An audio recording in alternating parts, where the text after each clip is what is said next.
Aiwa silks, Kasaragod, Kanhangad, Mangalore.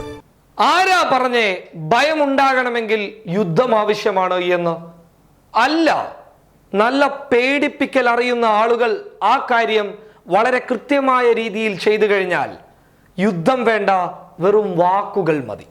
അസ്ത്രം പോലെ ഹൃദയത്തിനകത്ത് തറക്കുന്ന നല്ല അടിപൊളി വാക്കുകൾ. ആ വാക്കുകൾ ചിലരുടെ ഹൃദയത്തിലേക്ക് തുളച്ചു കയറിയിരിക്കുകയാണ്. ആ തുളച്ചു കയറിയ അസ്ത്രങ്ങളെ നോക്കിയിട്ട് ഇനി ഒരിക്കലും ഇത് കയറാൻ പാടില്ല എന്ന് വിചാരിച്ച് ചില തീരുമാനങ്ങൾ ഇന്നലെ കേന്ദ്ര സർക്കാർ എടുത്തിരിക്കുന്നു. ഒരിക്കലും പ്രതീക്ഷിക്കാത്ത കാര്യങ്ങൾ ഇന്നലെ സംഭവിച്ചിരിക്കുന്നു. ഒരിക്കലും നമ്മൾ സംഭവിക്കില്ല എന്ന് വിചാരിച്ച കാര്യങ്ങൾ ഇന്നലെ മാത്രം സംഭവിച്ചിരിക്കുന്നു. എന്തായാലും ഭയന്നിട്ടാണെങ്കിലും കേന്ദ്രമെടുത്ത ഈ തീരുമാനം ഇത്തിരി കൈയടിക്കേണ്ട കാര്യം തന്നെയാണ്. വർഗീയം ഇനി ഞങ്ങൾക്കില്ല എന്നുള്ള നിലപാടാണ് ഇന്നലെ എടുത്തത്. എന്നാൽ ഇനി ഉണ്ടാകുമോ എന്ന് ചോദിച്ചു കഴിഞ്ഞാൽ ഇതില്ലാതെ എങ്ങനെ ഇവരുടെ വിശപ്പടങ്ങുമെന്നുള്ള ചോദ്യത്തിന് ഇവർക്ക് വ്യക്തമായ ഉത്തരങ്ങളുമില്ല. പറഞ്ഞു വരുന്നത് കഴിഞ്ഞ ദിവസം കേന്ദ്ര IT വകുപ്പെടുത്ത ഒരു തീരുമാനമാണ്. ഇനി വർഗീയ പരാമർശങ്ങൾ സോഷ്യൽ മീഡിയയിൽ പാടില്ല.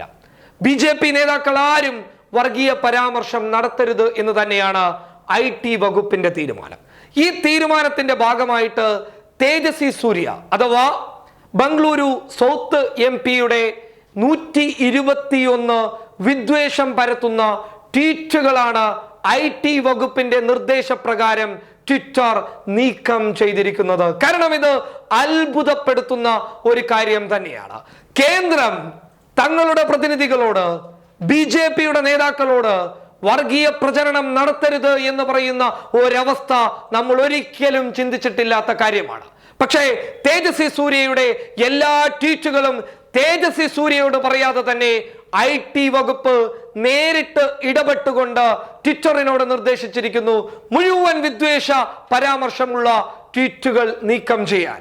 ഇതുപോലെ ആരൊക്കെ വർഗീയ പരാമർശം നടത്തിയിട്ടുണ്ട് അവരുടെയൊക്കെ ട്വീറ്റുകൾ ഉടൻ തന്നെ നീക്കം ചെയ്യണമെന്നാണ് കേന്ദ്ര IT വകുപ്പിന്റെ നിർദ്ദേശം. ഇതെന്താണ് കേന്ദ്രത്തിന് സംഭവിച്ചത് എന്ന് ചോദിച്ചു കഴിഞ്ഞാൽ, ആർജവമുള്ള നട്ടലുള്ള ഒരു രാജകുമാരി ശക്തമായ വാക്കുകളാൽ അസ്ത്രം തൊടുത്തു വിട്ടപ്പോൾ ആ അസ്ത്രം ഇന്ത്യയിലെ BJP നേതാക്കളുടെ, കേന്ദ്രമന്ത്രിമാരുടെ മനസ്സിനകത്തേക്ക്, ഹൃദയത്തിനകത്തേക്ക് തുളച്ചു കയറിയപ്പോൾ ഒരിക്കലും ആ അസ്ത്രം പുറത്തെടുക്കാൻ സാധിക്കില്ല എന്ന ഉത്തമ ബോധ്യം അവർക്ക് മനസ്സിലായപ്പോൾ, ഉണ്ടായപ്പോൾ അവർ തീരുമാനിച്ചു ഈ അസ്ത്രം പിന്നോട്ട് വലിച്ചെടുക്കണമെന്നുണ്ടെങ്കിൽ നമ്മൾ പറഞ്ഞ ചില വർഗീയ പരാമർശങ്ങൾ പിന്നോട്ട് വലിച്ചെടുക്കേണ്ടിയിരിക്കുന്നു.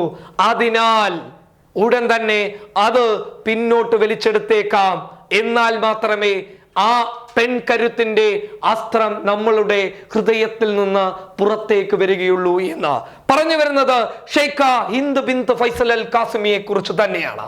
ആർജവത്തോടുകൂടി ആ പെൺകരുത്ത്, ആ അറബിയൻ രാജകുമാരി ശക്തമായ വാക്കുകളിലൂടെ വിളിച്ചു പറഞ്ഞപ്പോൾ ഇനി ഇന്ത്യ രാജ്യത്ത് മുസ്ലിങ്ങൾക്കെതിരെ വർഗീയ പരാമർശം നടത്തിക്കഴിഞ്ഞാൽ ശക്തമായ നടപടികൾ കാണാനിരിക്കുന്നു എന്ന് ആർജവത്തോടുകൂടി വിളിച്ചു പറഞ്ഞപ്പോൾ ഇന്ത്യയിലെ വിദ്വേഷ പരാമർശങ്ങൾക്ക് തൽക്കാലം ഒരു അന്ത്യം കുറിച്ചിരിക്കുകയാണ്.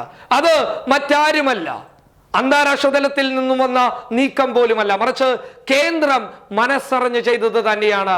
UAE ചൊടിപ്പിച്ചു കഴിഞ്ഞാൽ, UAE അകറ്റി നിർത്തിക്കഴിഞ്ഞാൽ അത് സാമ്പത്തികമായി അതുപോലെ തന്നെ മറ്റു പല രീതികളിലും തിരിച്ചടികളുടെ സ്വരമായി വരുമെന്നുള്ള ആർജവമുള്ള ഒരു വിശ്വാസം കേന്ദ്ര ഗവൺമെന്റിന് സ്ഥാപിതമായപ്പോൾ അവർക്ക് ഒരു കാരണവശാലും പിന്നോട്ട് പോകലല്ലാതെ മറ്റൊരു നീക്കവും ഉണ്ടായില്ല.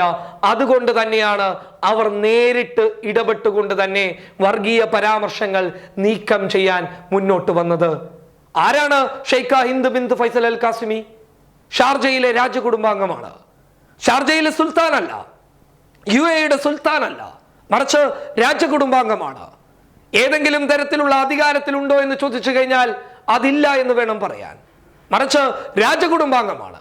വെറും ഒരു രാജകുടുംബാംഗം നേരിട്ട് ശക്തമായ നീക്കത്തോടുകൂടി മുന്നോട്ട് വന്നപ്പോൾ അതും ഒരു സുൽത്താനുമല്ല, രാജാവുമല്ല, മറിച്ച് രാജകുടുംബാംഗം നേരിട്ടിറങ്ങിയപ്പോൾ ഇന്ത്യയിൽ കേന്ദ്രത്തിന്റെ ചില തീരുമാനങ്ങൾക്ക് മാറ്റമുണ്ടായിട്ടുണ്ട് എങ്കിൽ ഇനിയും ഇതുപോലെയുള്ള ശക്തമായ ഇടപെടൽ നടന്നു കഴിഞ്ഞാൽ ഇവരൊക്കെ വായും പൂട്ടിയിട്ട് മിണ്ടാതിരിക്കുമെന്നുള്ള കാര്യത്തിൽ എന്ത് സംശയമാണുള്ളത്? എന്തായാലും മോദിയുടെയും അമിത്ഷായുടെയും ഭയമാണ് തേജസ്വി സൂര്യയുടെ ആ 121 ട്വീറ്റുകൾ നീക്കം ചെയ്തതിന് പിന്നിലെന്ന് നമുക്ക് വ്യക്തമായി മനസ്സിലാക്കാം. News desk public Kerala.